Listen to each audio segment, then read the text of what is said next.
So the game takes place a little bit after Sly 3. Sly's feigning amnesia, Bentley's working on a time machine, and Murray is off racing monster trucks. So Bentley is the keeper of the Thieves Raccoonus, and the pages start fading away. So Bentley calls the gang back together, they get the time machine, and they're off on their adventure. E3 last year, just showing off El Jefe and stuff, and the fan feedback was just so good. It really got us pumped. So today we're showing off a new job, which is called Mechanical Menace. We're unveiling that Carmelita is fully playable. She'll be introduced throughout the story, and then once you've unlocked her, you can play her whenever you want, and she has her own story missions throughout the game. I love when people play the game in a focus test, and then, it's like a Modern Warfare player, and they're like, I totally wouldn't play this kind of game.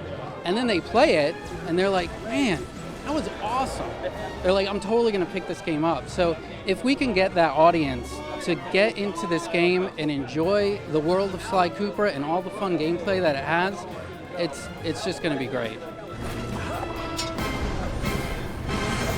If you're a Sly fan, if you've played Sly Cooper 2, it's definitely the model that we went after. You have a main hub world that you can run around in, and then we have a bunch of things off of the hub that we call spokes. Now, a spoke is a linear job off of that main world, but there's a ton of things to do in the hub. We have our main story missions, but then there's bottles to collect and all these different side activities to do. It's funny, when people look at Sly Cooper, they're always like, oh, platformer, platformer, platformer. But it's not a platformer. It's an action-adventure game with platformer elements. And that's really what I want people to see it as. I mean, Sly Cooper is diverse. You're playing mini games, you're driving, you're running around platforming, you're doing all these different mechanics. Greetings, friend. But I require no rescue. It's a gang. Sly's a gang. It's very similar to like Ocean's 11 or, where you're pulling off a heist or something. So every character has their strength and weakness. Sly is kind of the cool, suave, stealthy, player. And then you have Murray, which is like the brute strength. And then you have Bentley with the gadgets. So each of those characters have their own mechanics, and they all work together to, unfold the heist. All right, Sly, almost there. So you could be starting a job as Sly, then you switch to Sir Galeth, and then Carmelita comes in play. We really try to mix it up. And throughout the whole game, from start to end, we try to give a good percentage of who you're playing as when. We really want to even it out. And it's difficult because we have so many playable characters in the game. You got all the gang members, then you got all the ancestors, and then you got Carmelita. So it's a ton of variety in characters to play as. So we want to make sure you're not playing too much of this character and too much of that character. If you want to stay here with the cannonballs and flaming rings, that's fine. Sly Cooper Universe is just such a rich variety of gameplay. Like I said, you're doing mini games and you're driving, you're running around, stealth, action.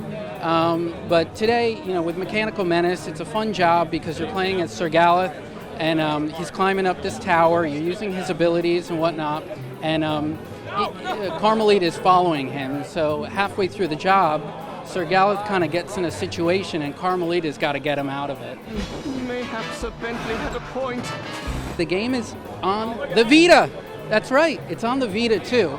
So we got cross saves, so cloud saves back and forth from Vita to PS3, and then also there's special functionality just on the Vita.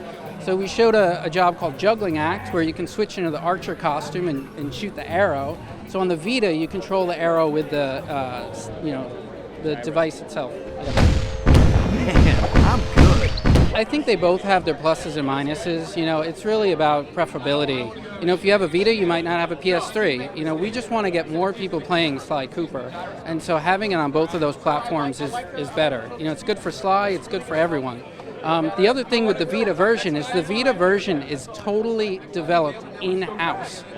So at Sanzara Games, we are developing the PS3 version, and we're also developing the Vita version. All right, you tin can with teeth. Let's see what you're really made of. Sly Cooper Thieves in Time is coming to the PlayStation and the Vita this fall.